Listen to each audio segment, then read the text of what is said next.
नमस्कार। रात्रि के 8 बज चुके हैं। मैं संजीव चतुर्वेदी आप लोगों के सामने न्यूज बुलेटिन लेकर हाजिर हूं। आज 21 अगस्त को कुछ ऐसी पार्टियां थी जो SC/ST वर्ग का प्रतिनिधित्व करती हैं। उन्होंने भारत बंद का आह्वान किया था, जिसका मिला जुला असर देखने को मिला। आज हम अपने इस न्यूज बुलेटिन में आपको बताएंगे PLI स्कीम क्या है। इसके ऊपर हम आपको एक रिपोर्ट दिखाएंगे। साथ ही हम आपको एक रिपोर्ट इसके ऊपर भी दिखाएंगे जिस पर राकेश टिकैत ने एक बयान जारी करते हुए बोला है कि रेप तो होते रहते हैं, क्या सरकार को बदनाम करने के लिए पूरे देश में इसका प्रचार बढ़ा चढ़ा के किया जा रहा है। और साथ ही उन्होंने उसी वीडियो में भारत में भी बांग्लादेश जैसे हालात कर देने की बात कही है, जिसके ऊपर राजनीतिक घमासान मचा हुआ है। इन दोनों विषयों पर हम चर्चा करेंगे, लेकिन पहले बात करते हैं आज के समाचारों की। तो ये है आज के मुख्य समाचार। आज दलितों और आदिवासी संगठनों का भारत बंद, कहीं आंशिक तो कहीं व्यापक असर। भारत बंद के विरोध में जीतनराम मांझी और किरोड़ी लाल मीणा, चिराग और मायावती पक्ष में। कोलकाता में डॉक्टर्स का बड़ा मार्च, CBI दफ्तर से स्वास्थ्य भवन तक प्रोटेस्ट, सौरभ और डोना गांगुली भी होंगे शामिल। आप अपनी रिपोर्ट को अपने पास रखें। कोलकाता रेप केस मामले में HC ने लगाई ममता सरकार को फटकार। जाकिर नाइक के खिलाफ होगी कार्रवाई, मलेशियाई PM का वादा, हिंदुओं के खिलाफ उगलता है जहर।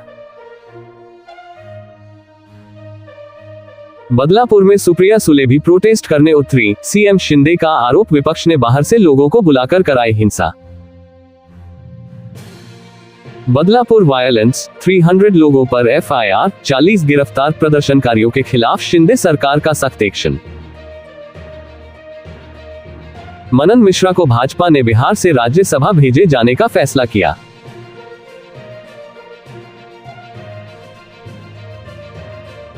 मनन मिश्रा पहले कांग्रेस और बाद में बसपा से जुड़कर भाजपा में आए हैं।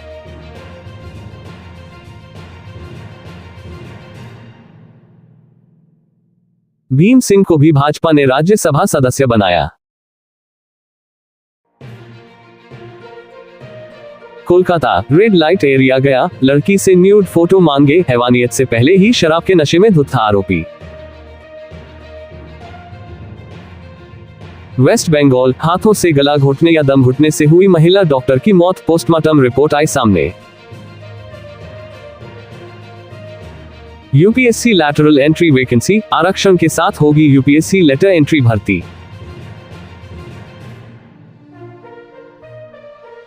बांग्लादेश नेशनलिस्ट पार्टी ने भारत से शेख हसीना के प्रत्यर्पण की मांग की।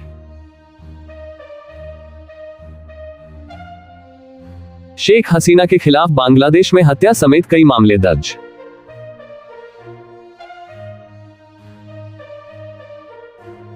कन्नौज स्कैंडल, आरोपी बुआ को पुलिस ने किया गिरफ्तार, भतीजी को नवाब सिंह के पास लेकर गई थी।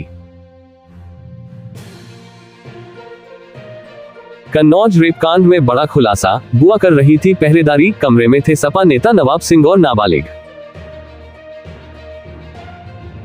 कन्नौज रेप केस, नवाब सिंह यादव और लड़की की बुआ के बीच 5 साल से थे शारीरिक संबंध।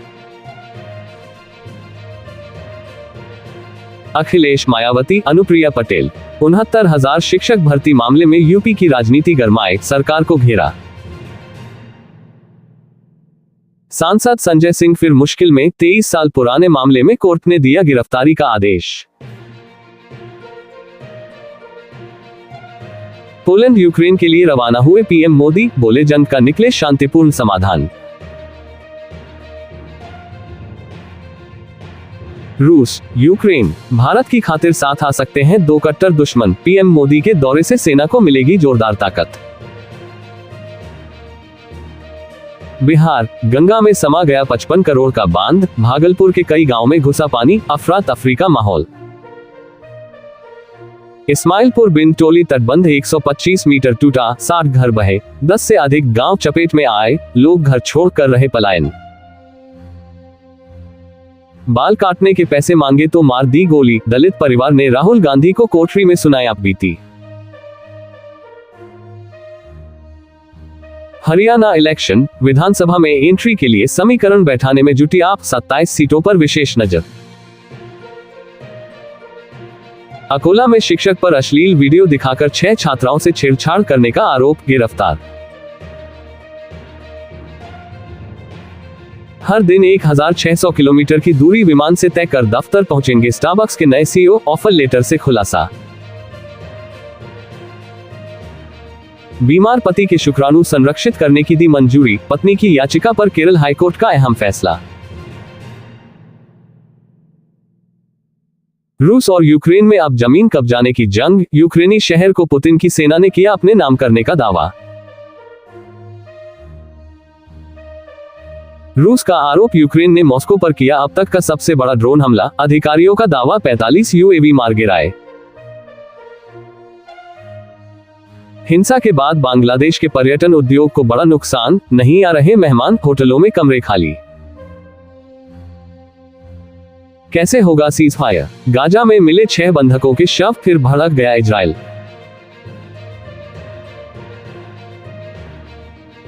ईरान बस एक्सीडेंट, पाकिस्तान से करबला जा रहे शिया तीर्थयात्रियों की बस ईरान में पलटी, 28 की दर्दनाक मौत।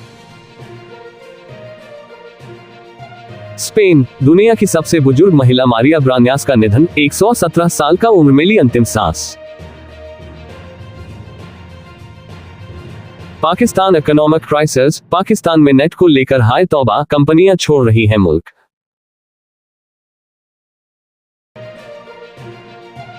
ये थे आज के मुख्य समाचार। अब हम बात करते हैं PLI की।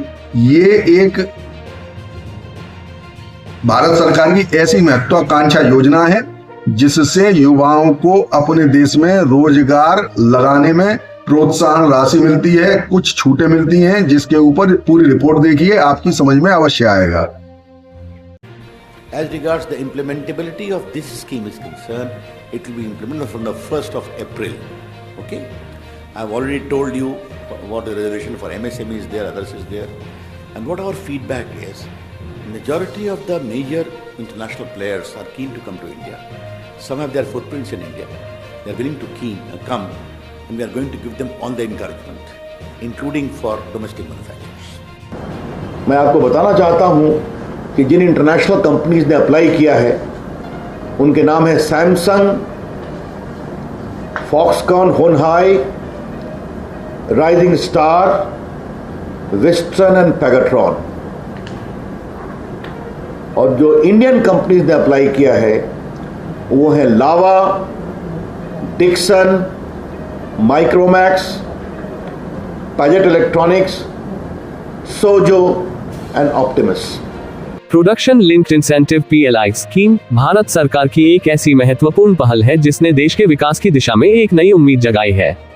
ये योजना सिर्फ एक आर्थिक नीतियों का समूह नहीं है, बल्कि एक ऐसा सपना है जो भारत को विश्व के मानचित्र पर एक प्रमुख मैन्युफैक्चरिंग हब के रूप में स्थापित करने का प्रयास करता है। साल 2020 में जब पहली बार इस योजना को पेश किया गया, तब देश और दुनिया कोविड महामारी के संकट से जूझ रही थी। उस वक्त जब सब कुछ ठहरा हुआ सा लग रहा था, PLI स्कीम ने भारत के उद्योग जगत को एक नई दिशा दी, एक नया जोश भर दिया। इस योजना का मकसद न केवल घरेलू मैन्युफैक्चरिंग को बढ़ावा देना था, बल्कि यह भी सुनिश्चित करना था कि भारत विदेशी निवेशकों के लिए एक आकर्षक गंतव्य बने। PLI स्कीम उन कंपनियों को वित्तीय प्रोत्साहन प्रदान करती है जो भारत में निवेश करती हैं और विशिष्ट उत्पादन और राजस्व के लक्ष्यों को पूरा करती है। ये योजना उन सभी क्षेत्रों में लागू की गई है जो देश की आर्थिक विकास में महत्वपूर्ण योगदान दे सकते हैं। Mobile phone, electronics, automobile, pharmaceuticals और टेक्सटाइल्स जैसे विभिन्न क्षेत्रों में इस योजना का विस्तार किया गया है ताकि व्यापक स्तर पर विकास और रोजगार के अवसर पैदा हो सके। भारत के विकास की इस यात्रा में PLI स्कीम एक ऐसा पुल है जो देश की क्षमताओं और वैश्विक बाजार की संभावनाओं के बीच खड़ा है। ये योजना न केवल बड़े उद्योगों को लाभ पहुंचाती है, बल्कि छोटे और मझोले उद्यमों के लिए भी एक आशा की किरण है। जब कोई कंपनी भारत में निवेश करती है और अपने उत्पादन लक्ष्यों को हासिल करती है, तो उसे मिलने वाला वित्तीय प्रोत्साहन उस कंपनी की वृद्धि को नई ऊंचाइयों तक पहुंचा सकता है। PLI स्कीम केवल आर्थिक प्रगति का साधन नहीं है, यह उस सपने को साकार करने का मार्ग है जिसे भारत ने आत्मनिर्भर बनने के लिए देखा है। ये योजना भारत के युवाओं के लिए रोजगार के नए अवसर पैदा करती है और साथ ही देश की आर्थिक स्वतंत्रता को मजबूत करती है। जब एक भारतीय नागरिक पीएलआई स्कीम के तहत बनने वाले उत्पादों को देखता है तो उसे गर्व महसूस होता है कि वह एक ऐसे देश का हिस्सा है जो अपनी ताकत और क्षमता से दुनिया में अपनी पहचान बना रहा है।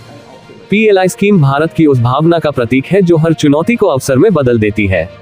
ये योजना हमें याद दिलाती है कि कठिन समय में भी अगर हमारे इरादे मजबूत हों तो हम हर बाधा को पार कर सकते हैं और एक नया इतिहास रच सकते हैं। अब हम अपनी दूसरी रिपोर्ट की तरफ चलते हैं, जिसमें राकेश टिकैत ने बांग्लादेश जैसे हालात भारत में भी कर देने की धमकी दी है। इसकी पूरी रिपोर्ट प्रस्तुत है, आप देखिए। इस पर भी घमासान मचा हुआ है। रेप और हत्या हुई, रेप और हत्या का केस दर्ज उनके ऊपर हो गया, लेकिन पूरे देश में हाईलाइट करना क्या सरकारों को बदनाम करने की साजिश है? भाई बांग्लादेश में 15 साल से जो आदमी सत्ता पे काबिज है, विपक्ष के नेता साहब जेलों में बंद है, तो यही तो और सोचता है। अब वे सारे बंद है, उन्हें भागने कहाँ दिया, सारे बंद है। यही हाल यहाँ होगा, ये ढूंढे नहीं मिलने के। जनता बहुत गुस्से में है। ये तो उस दिन जब ट्रैक्टर लेकर दिल्ली गए, ये उन्हें बहका दिया कि लाल किले पे चल जाओ। अगर ये उस दिन पार्लियामेंट की तरफ को कर देते, वो तो 26 जनवरी थी, नहीं तो 25 लाख आदमी थे, तो ये सारा का सारा काम उसी दिन निपट जाता केस। ये निपटेगा, चूक रह गई, और रहेगी चूक। अरे अब तैयारी है, जनता की चिंता ना करो। तो क्या फिर एक बड़े आंदोलन की शुरुआत है? अब हो जाएगा, ये नहीं कह रहे छेंट करने से और करने दो कुछ। अच्छा, होगा जरूर। तैयार बैठे? हाँ तैयार बैठे। ठीक है, बहुत बहुत। आज जो माननीय सुप्रीम कोर्ट के सामने हियरिंग हुई, उसमें एक बात स्पष्ट है कि ममता बनर्जी की सरकार बेटी को न्याय दिलाओ नहीं, केवल और केवल सच दबाओ, सबूत मिटाओ और बलात्कारी बचाओ करना। और सुप्रीम कोर्ट के सामने खुलकर आ गया कि कैसे एक व्यापक व्यवस्थागत संस्थागत तरीके से कवर अप करने का पूरा प्रयास किया। सुसाइड की शक्ल दी गई पहले, प्रिंसिपल ने तुरंत पेरेंट्स को इस प्रकार से बॉडी नहीं दिया, जिस प्रकार से वहां पर उनको घंटों तक इंतजार करवाया गया। हमने देखा है कि एफआईआर के रजिस्ट्रेशन में भी डिले करवाया गया और पेरेंट्स को किसी भी तरीके से मदद नहीं की। उल्टा हमने ये भी देखा कि स्टेट गवर्नमेंट का जो रोल रहा वो इस प्रिंसिपल को प्रमोट करने का, स्टेट गवर्नमेंट का जो रोल रहा वहां सबूत मिटाने के लिए कंस्ट्रक्शन काम करवाने का। 5000 गुंडे घुस जाते आरजीकर मेडिकल कॉलेज में और वहां की पुलिस कुछ कर नहीं पाती। ये सवाल हाई कोर्ट ने भी पूछे, ये सवाल पीड़िता के माँ बाप ने भी पूछे। अब सवाल ये बनता है कि ममता बनर्जी क्या जिम्मेदारी उठाते हुए इस्तीफा देंगी, या अब भी वो कभी किसी और को दोष, कभी धरने का ड्रामा करना और कभी कोलकाता पुलिस और बंगाल की पुलिस का इस्तेमाल लोगों की आवाज दबाने के लिए किया जाए। लोगों को, डॉक्टर्स को, आम नागरिकों को अपनी आवाज उठाने के लिए समन और नोटिस भेजा जा रहा है। इनके मंत्री उदयन गुहा बोलते हैं उंगली तोड़ दूंगा। इनके सांसद बोलते हैं कि ये बेटियां जो प्रोटेस्ट कर रही है ये बॉयफ्रेंड के साथ जाएंगे। ये इस प्रकार की मानसिकता का परिचय दे रहे हैं। तानाशाही मानसिकता भी है, तालिबानी मानसिकता भी है और बलात्कारी बचाओ मानसिकता। पर दुख की बात यह है, और लड़की हूँ लड़ सकती हूँ कि बड़ी बातें करते हैं, आज वो राहुल गांधी, प्रियंका वाड्रा, खड़गे जी, सोनिया जी, इंडिया अलायंस के नेता कहीं पर दिखते नहीं। कम से कम सुप्रीम कोर्ट के इस हियरिंग के बाद उनको अपने मुख से कुछ शब्द ममता बनर्जी के इस्तीफे के लिए निकालने चाहिए। राकेश टिकैत का ताजा बयान, जिसमें उन्होंने मोदी सरकार को बांग्लादेश की तरह निपटाने और संसद की ओर ट्रैक्टर घुमा देने की धमकी दी है, न केवल भड़काऊ है बल्कि ये देश की शांति और सुरक्षा के लिए गंभीर खतरा भी उत्पन्न करता है। इस बयान ने देश भर में हड़कंप मचा दिया है और राजनीतिक तथा सामाजिक हलकों में इसकी तीखी आलोचना हो रही है। टिकैत, जो एक प्रमुख किसान नेता है, इस प्रकार की उत्तेजक भाषा का इस्तेमाल कर न केवल अपने समर्थकों को उकसा रहे हैं बल्कि देश में अस्थिरता का माहौल भी बना रहे हैं। इस तरह की बयानबाजी किसी भी लोकतांत्रिक देश में अराजकता और हिंसा को बढ़ावा देने का काम करती है, जो कि एक जिम्मेदार नेता के लिए नितांत अनुचित है। राकेश टिकैत के बयान में जिस तरह से सरकार को निपटाने की बात की गई है, वह सीधे सीधे हिंसा और अराजकता को बढ़ावा देने वाली है। भारत, जो एक लोकतांत्रिक देश है, यहाँ असहमति और विरोध के लिए संवैधानिक अधिकार दिए गए हैं, लेकिन इन अधिकारों का उपयोग कानून के दायरे में रहकर करना चाहिए, न कि हिंसा और अराजकता को प्रोत्साहित करने के लिए। टिकैत के बयान से ये साफ जाहिर होता है कि वे अपने राजनीतिक उद्देश्यों की पूर्ति के लिए कानून का उल्लंघन करने और सरकारी संस्थाओं के खिलाफ हिंसक विरोध करने की योजना बना रहे हैं। राकेश टिकैत के इस भड़काऊ बयान का एक बड़ा प्रभाव यह हो सकता है कि इससे देश में अस्थिरता का माहौल बन सकता है। उनके समर्थक, जो पहले से ही सरकार के खिलाफ आक्रोशित हैं, इस बयान से और उग्र हो सकते हैं। यदि इस तरह की भाषा का प्रसार होता है तो यह अन्य राजनीतिक समूहों और संगठनों को भी उकसा सकता है, जो देश के विभिन्न हिस्सों में कानून और व्यवस्था की स्थिति को और भी जटिल बना सकता है। ऐसे समय में जब देश विभिन्न आंतरिक और बाहरी चुनौतियों का सामना कर रहा है, इस तरह की बयानबाजी देश की एकता और अखंडता के लिए खतरा उत्पन्न कर सकती है। राकेश टिकैत के इस बयान से स्पष्ट होता है कि वे सरकार के खिलाफ किसी बड़े और उग्र विरोध की योजना बना रहे हैं। इसमें ट्रैक्टरों का इस्तेमाल और संसद की ओर उनकी योजना का जिक्र करना ये दर्शाता है कि उनके इरादे कितने गंभीर और खतरनाक हैं। संसद, जो कि देश का सर्वोच्च लोकतांत्रिक संस्थान है, उस पर इस तरह की धमकी देना न केवल कानून का उल्लंघन है, बल्कि यह देश की संप्रभुता पर भी हमला है। ये किसी भी लोकतांत्रिक समाज के लिए अस्वीकार्य है और इस तरह के बयान को सख्ती से नकारा जाना चाहिए। राकेश टिकैत की संपत्तियों पर भी नजर डालना जरूरी है। उनके पास चल और अचल संपत्तियों का एक बड़ा भंडार है, जिसमें खेती की जमीन, घर और अन्य व्यवसाय शामिल हैं। यदि उनके खिलाफ कानूनी कार्रवाई होती है तो इन संपत्तियों की जांच और उन्हें जब्त करने की संभावना पर विचार किया जा सकता है। ये कार्रवाई उनके द्वारा किए किसी भी गैरकानूनी गतिविधियों की जांच और न्याय के लिए महत्वपूर्ण हो सकती है। राकेश टिकैत का यह बयान उनके नेतृत्व की भूमिका पर भी सवाल खड़ा करता है। एक जिम्मेदार नेता को यह समझना चाहिए कि उनके शब्दों का उनके समर्थकों और समाज पर क्या प्रभाव पड़ सकता है। हिंसा और अराजकता को प्रोत्साहित करने वाली भाषा का उपयोग करके वे न केवल अपने समर्थकों को गुमराह कर रहे, बल्कि देश की शांति और सुरक्षा के लिए भी खतरा उत्पन्न कर रहे हैं। उनके इस बयान के बाद उनके खिलाफ सख्त कानूनी कार्रवाई की जानी चाहिए, ताकि ये सुनिश्चित हो सके कि कोई भी व्यक्ति या समूह इस प्रकार की हिंसा और अराजकता को बढ़ावा नहीं दे सके। टिकैत के इस बयान से ये भी स्पष्ट होता है कि वे अपनी राजनीतिक ताकत का दुरुपयोग कर रहे हैं। उनके पास बड़ी संख्या में समर्थक हैं, जो उनके नेतृत्व में आंदोलनों में शामिल होते हैं। ऐसे में उनके द्वारा दिए गए इस तरह के भड़काऊ बयान से उनके समर्थक हिंसा पर उतर सकते हैं, जो कि देश के लिए बहुत ही खतरनाक साबित हो सकता है। इसलिए सरकार और प्रशासन को इस बयान को गंभीरता से लेते हुए तत्काल कार्रवाई करनी चाहिए, ताकि देश में कानून और व्यवस्था की स्थिति बिगड़ने से बचाई जा सके। इसके अलावा राकेश टिकैत की संपत्तियों की पूरी जांच की जानी चाहिए। उनकी चल और अचल संपत्तियों का ब्यौरा निकालकर अगर ये पाया जाता है कि उन्होंने अपने पद का दुरुपयोग कर अवैध संपत्ति अर्जित की है, तो उनके खिलाफ कानूनी कार्रवाई होनी चाहिए। इससे न केवल उन्हें उनके कृत्यों के लिए जिम्मेदार ठहराया जा सकेगा, बल्कि यह अन्य लोगों के लिए भी एक सख्त संदेश होगा कि कानून से ऊपर कोई नहीं है। जो हिंसा और अराजकता को प्रोत्साहित करता है, देश के संविधान और उसकी लोकतांत्रिक प्रक्रिया के लिए सीधा चुनौती है। इस बयान की जितनी भी निंदा की जाए वह कम है। ऐसे बयान न केवल देश की शांति और सुरक्षा के लिए खतरा उत्पन्न करते हैं, बल्कि वे हमारे समाज के ताने बाने को भी नुकसान पहुंचाते हैं। इसलिए इस तरह की बयानबाजी को रोकने और इसके लिए जिम्मेदार लोगों के खिलाफ सख्त कार्रवाई की आवश्यकता है। ये सुनिश्चित करना आवश्यक है कि कोई भी व्यक्ति या समूह कानून और संविधान के खिलाफ जाकर देश की सुरक्षा और एकता को खतरे में नहीं डाल सके। ये थे आज के मुख्य समाचार। कल रात्रि 8 बजे आप लोगों के सामने फिर आऊंगा। तब तक के लिए मुझे आज्ञा दीजिए। नमस्कार।